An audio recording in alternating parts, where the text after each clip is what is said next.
नमस्कार मित्रांनो, मी गणेश वानकर इग्नाइट अकॅडमीच्या या व्हिडिओमध्ये मी तुम्हा सर्वांचे स्वागत करतो। तर नगर परिषदेच्या गट क आणि गट ड भरती संदर्भात नुकतेच काही दिवसांपूर्वी एक नवीन जे आहे तर ते परिपत्रक आलेले होते। त्याच्यामध्ये त्यांनी सेवा प्रवेश नियम काय असावेत हे संपूर्ण माहिती सांगितली होती। येणाऱ्या कालावधीत लवकरच याची जाहिरात येणार आहे। जर आपण याच्या रिक्त जागा पाहिल्या गट क गट ड च्या जवळपास 3138 एवढ्या रिक्त जागा आहेत।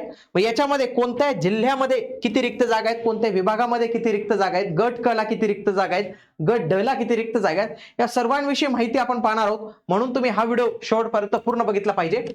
आणि या नगर परिषदेसाठी जर तुम्ही तयारी करत असाल गट क आणि गट ड तर त्याच्यासाठी आपली सर्व समावेशक सरसेवा भरती बॅच आहे। त्याच्यामध्ये मराठी, इंग्रजी, गणित, बुद्धिमत्ता, सामान्य ज्ञान असे सर्व विषय तुम्हाला पाहायला मिळतील। आगामी काळात नगर परिषदेची गट ड क ही जी TCS IBPS मार्फत होऊ शकते, तर याच्यासाठी तुम्ही आपली ही बॅच जी आहे तर ते नक्की जॉईन करू शकता।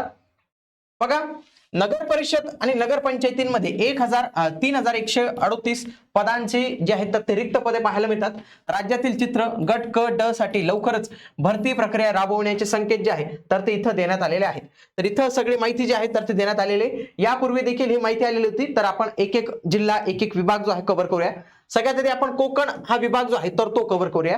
या कोकण विभागात जर आपण पाहिलं तर याच्यामध्ये बघा कोणते जिल्हे, बघा पालघर जिल्हा आहे। पालघर जिल्ह्यामध्ये गट क ची पद आहेत 48, गट ड ची फक्त 3 आहेत। लक्षात घ्या, गट ड ची पद फार कमी असतील खूप ठिकाणी, म्हणजे एकूण 51 पद या जिल्ह्यात रिक्त आहेत। रत्नागिरीमध्ये पाहिलं मी 27 पदे गट क, 8 आणि 35 कमीच आहेत। ठाण्यामध्ये 27 जागा रिक्त आहेत, 9 जागा ड च्या आहेत आणि एकूण 36 जागा रिक्त आहेत। रायगडमध्ये जास्त जागा पाहायला मिळतात, 24 आहेत आणि गट ड च्या पण इथं 25 जागा पाहायला मिळतात, म्हणजे रायगडमध्ये गट ड च्या थोड्या जास्त जागा आहेत, अशा 49 जागा असतील। सिंधुदुर्गमध्ये 13, 16 आणि 29 जागा, म्हणजे याच्यामध्ये पाहायला गेलं तर पालघर जिल्हा हा वरचढ ठरतो। पालघर जिल्ह्यामध्ये जवळपास 51 जागा आणि मेन म्हणजे गट क साठी 48 जागा या आपल्याला पालघर मध्ये इथं पाहायला मिळतात। आता खाली का नाही पाहायला मिळतात तर बघा, ठाणे सारखं रिजन आहे तिथं महानगरपालिका जास्त आहेत, लक्षात आलं का तुम्हाला, त्याच्यामुळे नगर परिषदा कमी येतात। पुणे विभागात पाहूया, पुण्यामधील पहिला जिल्हा बघा कोल्हापूर। कोल्हापूरमध्ये गट क च्या 33, गट ड च्या 10 अशा झाल्या 43 जागा रिक्त।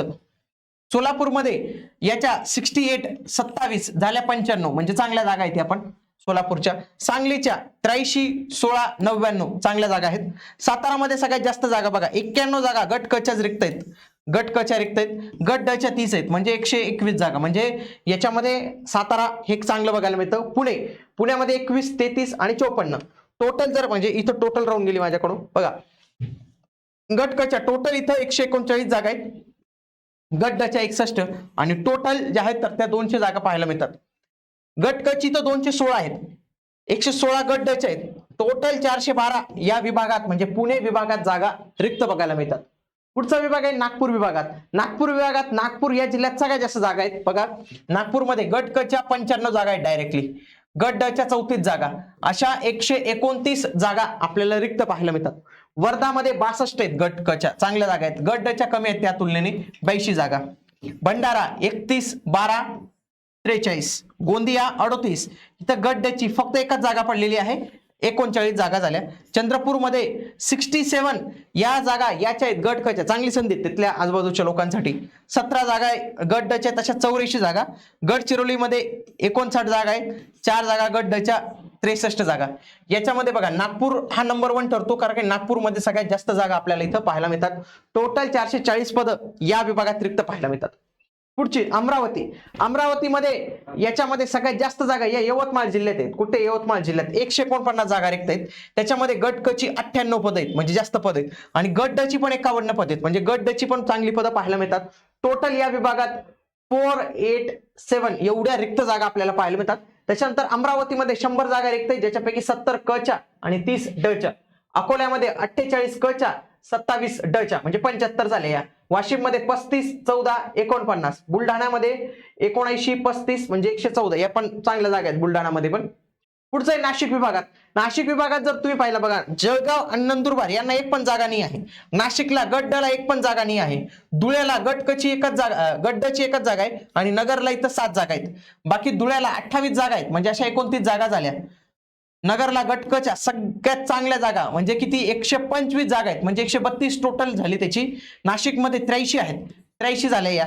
जळगावमध्ये 124 आहेत, 124 झाले या. नंदुरबारमध्ये 43 आहेत, 43 झाल्या. 411 एवढी पदं. आता लक्षात घ्या, नाशिकमध्ये काही ठिकाणी नगर परिषद नगरपंचायती वाढलेले आहेत. मे बी यांच्या जागेत जे ना तर तो आपल्याला बदल जो आहे तर तो पाहायला मिळू शकतो. आता पुढचं छत्रपती संभाजीनगर. छत्रपती संभाजीनगर मध्ये जर मी पाहिलं उस्मानाबाद, इथं जबरदस्त जागा आहेत, म्हणजे एवढ्या जागा कुठंच नाही. उस्मानाबाद जर तुम्ही पाहिलं तर त्याला किती आहेत 152 जागा गट क च्या, 217 जागा गट ड च्या. लक्षात घ्या, 217 जागा गट ड च्या अशा झाल्या 449 जागा. किती? 449 जागा फक्त या उस्मानाबाद एवढे आहेत. म्हणजे बाकीच्यांची टोटल जेवढी येत नाही तेवढी, म्हणजे हे अकेला काफी, म्हणजे असं हे उस्मानाबाद. आपलं संभाजीनगरचं 68, 33, 91 जागा. बीड मध्ये चांगल्या जागा आहेत 117, 40, 157. परभणी 46, 30, 76. जालना 56, 15, 71. हिंगोली 40, 11, 51. लातूर 58, 12, 40. बघा नांदेडमध्ये पण चांगल्या जागा आहेत बरं का, 94 आहेत. नांदेडमध्ये गट डचे जास्त आहेत 129, अशा 223 झाल्या. पूर्ण म्हणजे सगळ्या याच्यात जर पाहिलं संभाजीनगरला सगळ्यात जास्त आहे, जवळपास 1118 जागा. टोटल जर मी पाहिलं बघा, टोटल गट क च्या रिक्त पद किती आहेत? 2151 जागा गट क च्या आहेत. गट ड च्या आहेत 987 एवढ्या जागा. आणि टोटल जर पाहिलं 3138 एवढी पदं जी आहेत तर ती मला इथं रिक्त पाहायला मिळतात.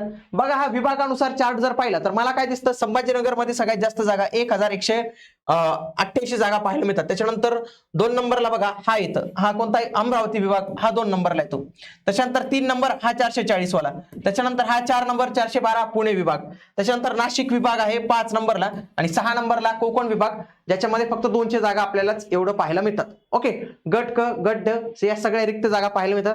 आगामी काळात जी काही भरती होऊ शकते सरळ सेवेसाठी, त्याच्यासाठी आपल्याकडे एक छान पुस्तक आहे, 4600 प्रश्नांचं डिटेलमध्ये सगळ्या प्रश्नांचं उत्तर दिलेले आहेत. ज्या काही नुकत्याच मनपाठ देखील झाल्या त्यांच्यामध्ये या पुस्तकाचा जबरदस्त फायदा उमेदवारांना झालेला आहे. तुम्हाला देखील हा फायदा जो आहे तो होऊ शकतो. आजच हे इग्नाइट अकॅडमीच्या ऍप्लिकेशनवरून हे जे बुक आहे तर ते तुम्ही नक्की ऑर्डर करा. भेटूया पुढील व्हिडिओमध्ये. तोपर्यंत जय हिंद, जय महाराष्ट्र, धन्यवाद.